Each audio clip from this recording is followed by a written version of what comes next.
오늘은 그 숫자에 관한 얘기를 좀 하려고 그래요. 숫자 12와 70, 그죠? 12아들과 70명의 가족, 이렇게 생각하면 됩니다.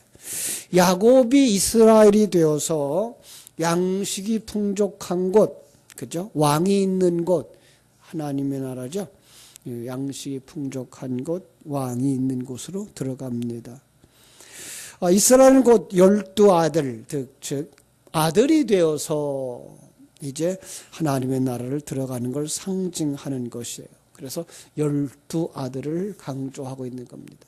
성경 속에 12에 관한 숫자 우리가 꼭 기억해야 되는데 그게 바로 아들이 되는 숫자. 그래서 아들이 되는 숫자.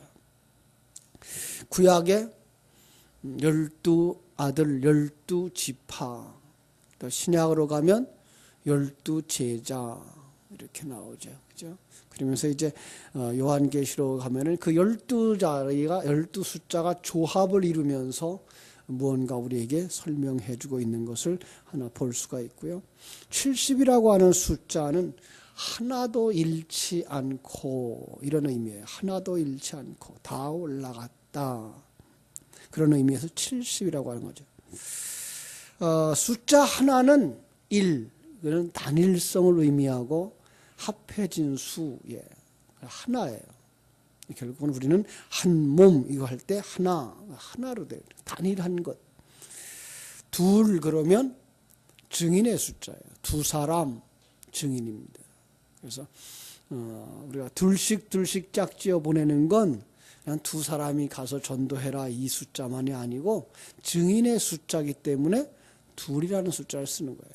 그래서 요한계시록에 가면 이제 그 바벨론 길에서 두 사람이 죽죠. 거기도 역시 증인의 숫자라서 둘 이렇게 쓰는 것을 알 수가 있습니다. 셋, 이건 삼위일체 하나님의 숫자죠. 삼위일체 하나님의 숫자. 그리고 최선을 다한 숫자. 그래서 3번 기도했다라고 하는 말은 할 만큼 기도한 거예요. 그냥 진력을 다해서 마지막까지 기도하는 것. 이게 3번 기도예요. 3번 부인했다.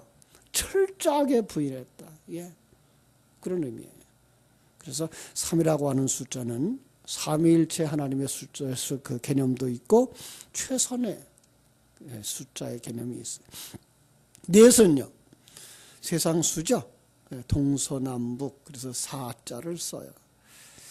5, 율법의 수입니다. 5은 율법의 수예요. 율법이 10이죠. 그런데 불구하고 5계명 이렇게 나오면서 이제 모세 율법, 모세 오경 그러면서 이제 5를 가지고 율법의 숫자로 써요.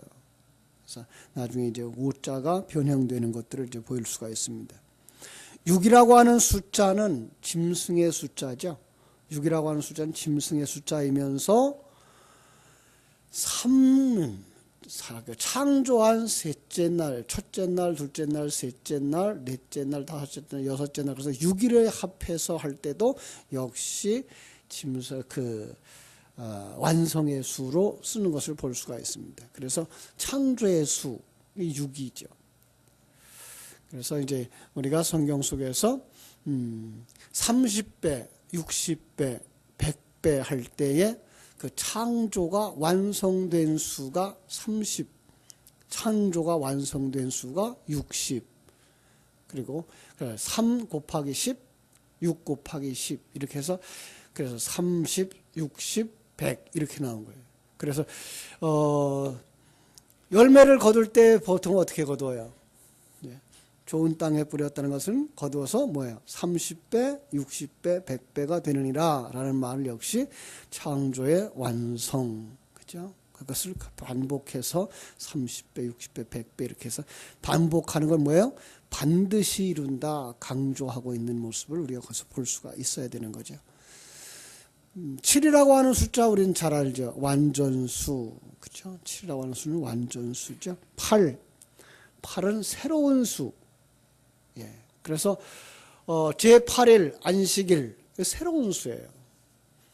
문둥병자들이 제8일에 이제 또 재물 가지고 제사장에게 보이러 가죠. 그것도 역시 새로워진 것을 의미하죠.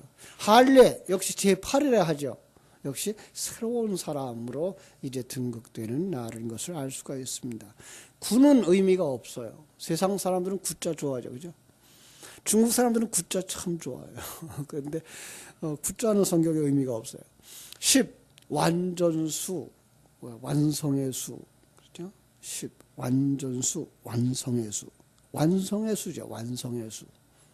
10이 곱해지면 이제 100이 되고 또 10이 곱해지면 1000이 되고, 그래서 천자라고 하는 숫자가 완성의 수 이렇게 보면 돼요. 기한한 숫자가 다 찬 것, 이런 의미가 1000이에요. 이것들이 이제 변형되면서 3 곱하기 4가 10이 되죠. 3, 4, 12. 3, 삼위일체 하나님이 동서남북 사자 세상에서 완성시킨 수, 이게 3, 4, 10이에요. 자기 백성을 하나님이 이 땅에서 완성시켜요. 계시록으로 가면 12 곱하기 10이라고 하는 숫자가 나와요. 24도 나오고 144도 나와요. 12 더하기 10이면 24죠. 그렇죠? 그리고 12 곱하기 12는 144죠. 그래서 성벽이 144규빗 이렇게 되어 있는데, 어떤 사람들은 성벽의 두께 그러는데 그 의미 없어요. 두께로 보든지 크기를 보든지 관계가 없어요. 그러면서 성벽의 진짜 넓이는 또 얼마로 봐요? 12,000 스타디온. 12 곱하기 1,000 그러면 12,000 스타디온 이렇게 해서 이제 나오는 것을 볼 수가 있습니다. 거기다가 완전수, 완성의 수 10을 3번 곱해서 반드시 다 완성된다가 14만 4천. 12 곱하기 12 곱하기 1,000. 1,000은 뭐예요? 10 곱하기 10 곱하기 10. 그래서 1,000. 그러니까 하나님의 백성들은 하나도 잃어버리지 아니하고 다 이룬다. 그 숫자가 14만 4천이에요. 이걸 갖다가 신천지는 뭐라 그래요? 자기들 숫자가 14만 4천 되면 이제 세상이 끝이 온다고 그러는데 아니에요. 그건 상징적인 숫자지 그렇게 말씀하고 있는 것 아닙니다. 그래서 하나님의 아들들은 하나도 잃어버리지 아니하고 다 구원된다라고 성경이 곳곳에서 말하고 있는 걸 볼 수 있습니다. 40이라는 숫자가 있죠. 40. 40이라는 숫자는 뭐예요? 그것은 광야길 40년, 고난의 길, 인생이에요. 우리 인생 그걸 갖다 40년, 그걸 고난의 길 이렇게 설명을 하는 걸 볼 수가 있습니다. 그래서 이스라엘 백성들이 40년 고난을 당하는 것이고, 금식을 며칠 해요? 40일 하는 거죠. 이걸 갖다가 그냥 우리가 개수의 숫자의 개념으로 하니까 예수님도 40일 금식하니까 우리도 40일 하자 그래서 40일 하고, 어떤 사람은 예수님 했는데 내가 어떻게 감히 40일 하냐 그래서 39일 하고 그러는 사람도 있죠. 그죠? 우리 그러고 살아요. 근데 이제 40은 고난의 길. 근데 조금 변형되어져요. 이 변형되어지는 걸 오늘 설명하고 싶어서 이런 거예요. 40의 숫자가 조금 더 지나가면 42도 나오고 39도 나와요. 38도 나와요. 그런데 그걸 갖다 그냥 다 40 이렇게 읽어요. 42라는 숫자는 어디서 나오는가 하면 3년 반 그 마지막 7년을 나누어서 3년 반을 하면 3년 반을 달수로 만들면 42달이에요. 그래서 그 42달, 그런데 그걸 40의 개념으로 그냥 써요. 예. 그래서 이제 그 40의 개념은 그렇게 조금씩 변형되지만 그것을 가장 40이라고 쓴다라는 거 기억해 두셔요. 12제자, 12 구약 성경에 뭐예요? 12지파. 12지파인가요? 여러분, 지파 수를 잘 세보세요. 13지파예요. 그런데 12지파로 읽어요. 제자들이 몇이에요? 예수님 제자가 13. 예. 왜? 바울도 이방인의 사도로 들어가기 때문에 13. 그런데 12로 읽어요. 그래서 그 숫자에 관계없이 어떤 때는 뭐예요? 그 진짜 숫자의 의미를 쓰기 위해서 그 숫자를 생략하고 그 써요. 예수님의 족보 14대 14대 14 그죠?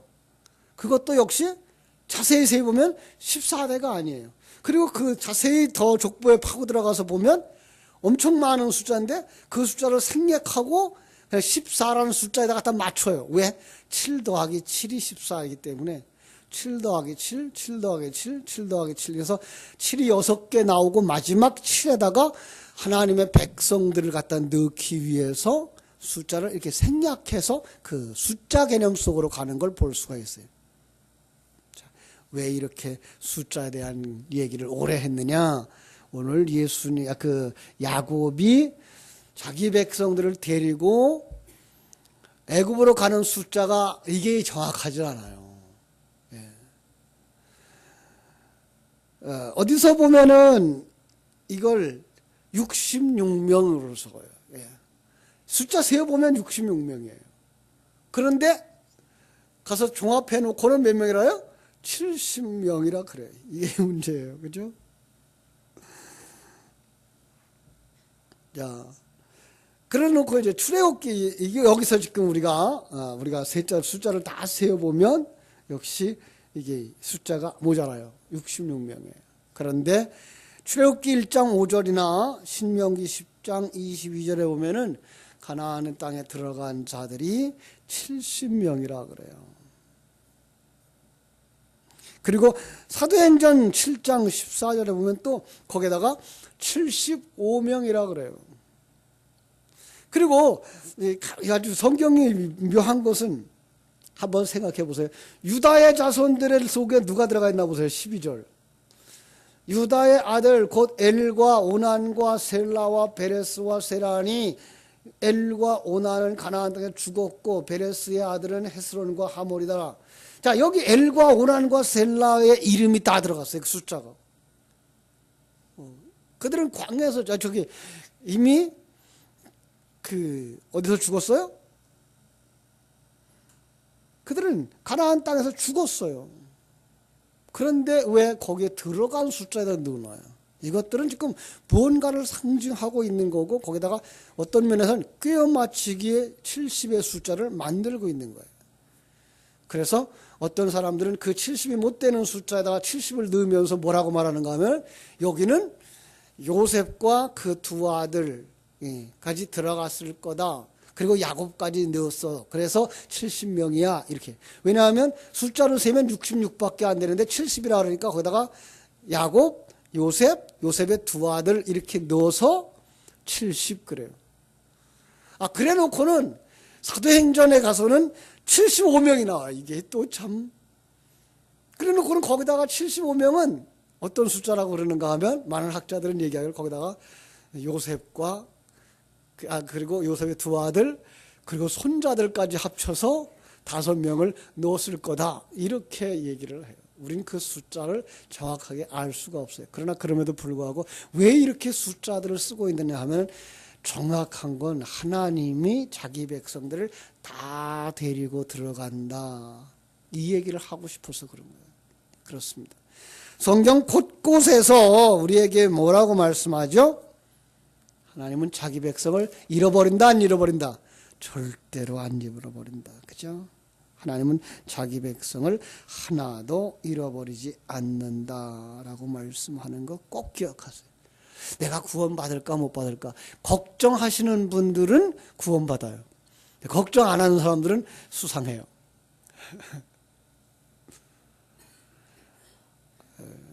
참 요즘 들어서 난 구원받을 수 있어라고 하는 구원의 확신이라고 하는 것들이 이 선교단체로부터 들어와 가지고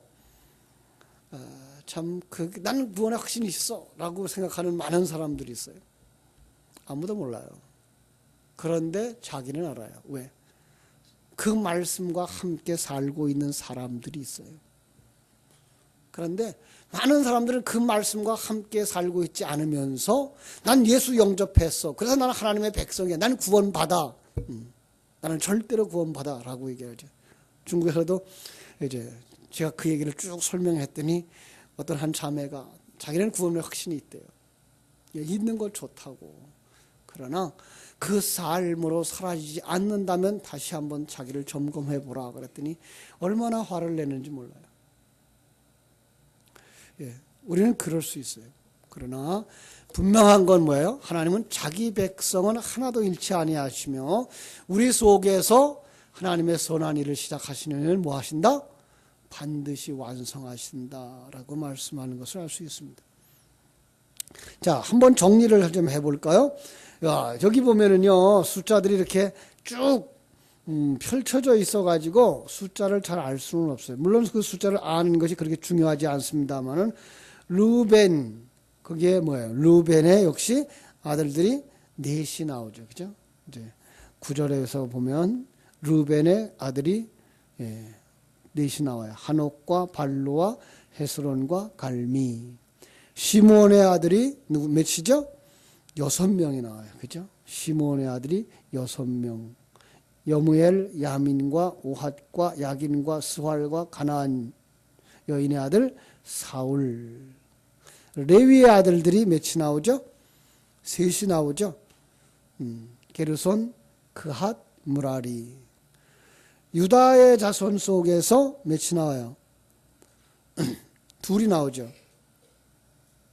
근데 실상은 여기다가는 뭐라고 적었어요?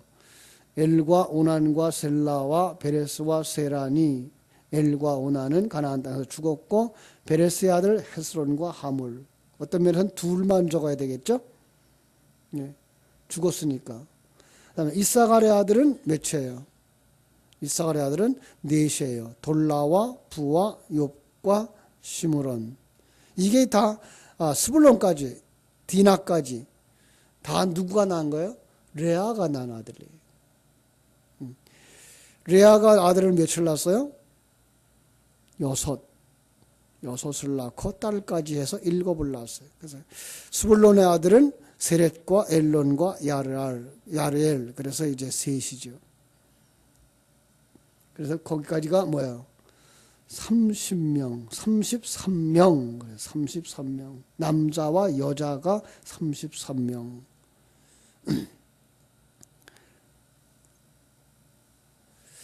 요셉의 아들이 누구일까요? 요셉의 아들은 므낫세와 에브라임. 그죠? 베냐민의 아들이 여럿이에요. 이것도 숫자가 안 맞아요. 그죠? 베냐민이 몇째예요? 막내죠. 근데 막내가 나이에 비해서 그 낳은 아이들 숫자가 너무 많아요. 그죠? 벨라, 베겔, 아스벨, 게라, 나만, 에히, 로스, 문빔, 훈빔, 아룻 몇이에요? 10에 10. 그러죠? 이런 숫자들은 정말 좀 우리가 이해하기 너무나 힘든 숫자들인 것을 우리가 알 수가 있어요. 그리고 이제 고개가 이제 라헬이 낳은 두 아들 속에 있는 자손들. 그 다음에 실바가 낳은 아들이 갓과 아셀. 실바가 낳은 아들이 갓과 아셀. 그리고 그를 통하여 태어난 자녀들이 상당히 많죠. 단과 납달리를 통해서 낳은 자손들이 있고, 근데 단과 납달리는 빌하가 낳은 자손이죠. 그래서 레아가 낳은 자손이 딸까지 합쳐서 10. 라헬이 낳은 자손이 아들이 2, 실바가 낳은 2, 빌하가 낳은 2. 이렇게 해서 12아들과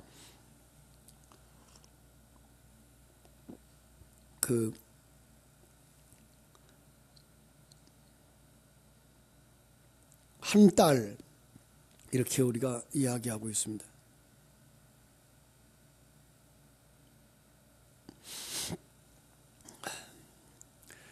요셉이 이제 바로의 청함을 받고 올라가는 이야기까지 하겠습니다. 야곱이 28절 유다를 요셉에게 미리 보내어 자기를 고센으로 인도하게 하고 다 고센 땅에 이르니 요셉이 그의 수레를 갖추고 고센으로 올라가서 그의 아버지 이스라엘을 맞으며 그에게 보이고 그의 목에 어근 맞춰 안고 오랫동안 울매 이스라엘이 요셉에게 이르되 네가 지금까지 살아있고 내가 네 얼굴을 보았으니 지금 죽어도 족하도다. 이제 인간적인 면으로 돌아와서 아버지가 요셉을 맞이하는 그런 모습이죠. 요셉이 그의 형들과 아버지의 가족에게 이르되 내가 올라가서 바로에게 아뢰어 이르기를 가나안 땅에 있는 내 형제들과 내 아버지의 가족이 내게로 왔는데 그들은 목자들이라 목축하는 사람이므로 그들의 양과 소와 모든 소유를 이끌고 왔나이다. 이제 여긴 다시 세상 속으로 돌아가서 그 세상 속에서 정착하고 있는 그림들이죠. 여기서 우리가 보고 싶어 하는 건 뭔가 하면은 34절 마지막 부분이에요. 애굽 사람은 다 목축을 가증히 여기나니 당신들이 고센 땅에 살게 되리이다. 왜 가증하게 여길까요? 이 부분이에요. 그 부분은 왜 우리에게 하나님이 우리와 자기의 관계를 목자와 양의 관계로 설명하기 위해 설정해 놓은 거예요. 예. 마지막에 가서는 목자와 양은 누구예요? 그것은 하나님과 우리예요. 그리고 우리는 그 하나님의 그 사명을 부여받아서 양을 치는 자들로 존재해요. 이게 바로 우리들의 사명이에요.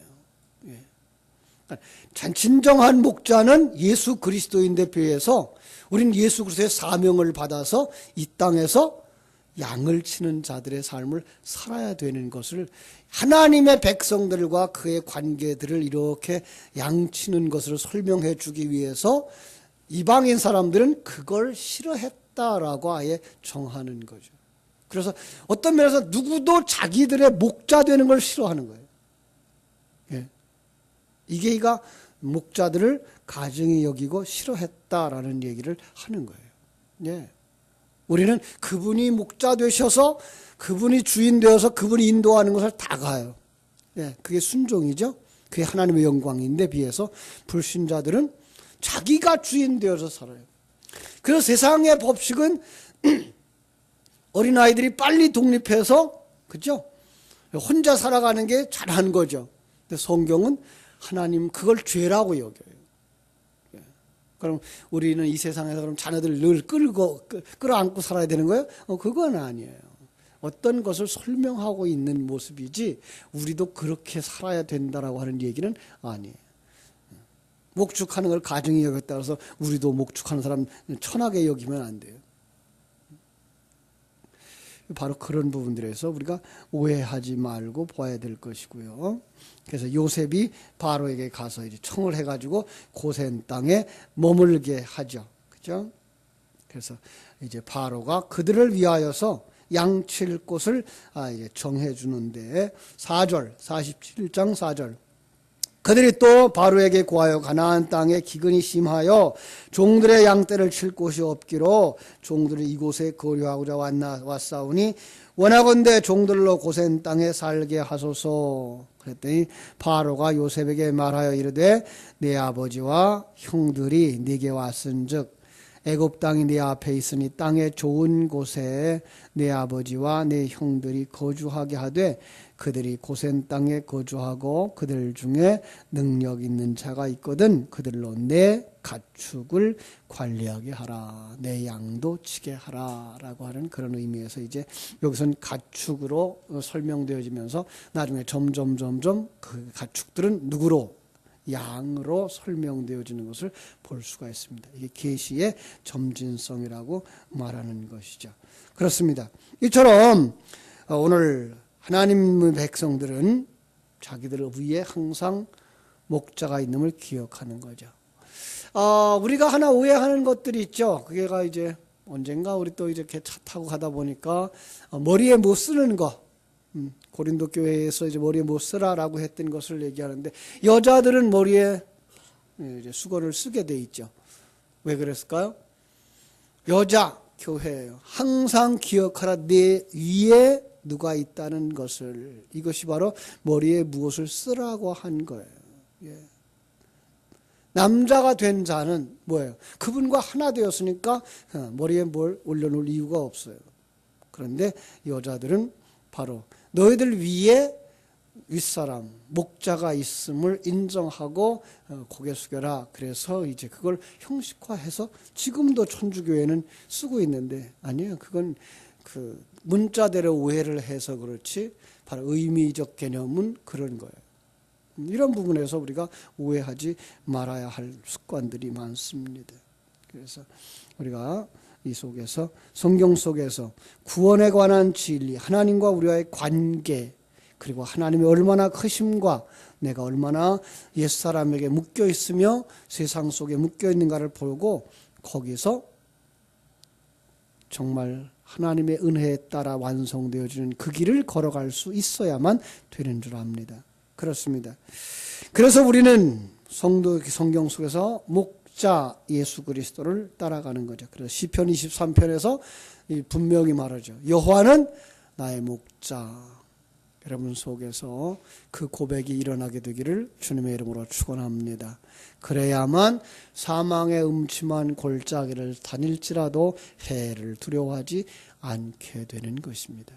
여러분들 속에 조금도 두려움이 없이 하나님과 그 길을 가십시오. 하나님께서 여러분들을 아름답게 완성시켜 주실 줄로 믿습니다. 오늘도 그 완성, 하나도 잃어버리지 않는다고 하는 사실, 하나도 잃어버리지 않으려고 하나님의 아들로 만드신다는 사실 꼭 기억하시고 강하고 담대하게 주어진 삶 속에서 승리의 삶을 살게 되기를 주님의 이름으로 축원합니다. 기도하겠습니다.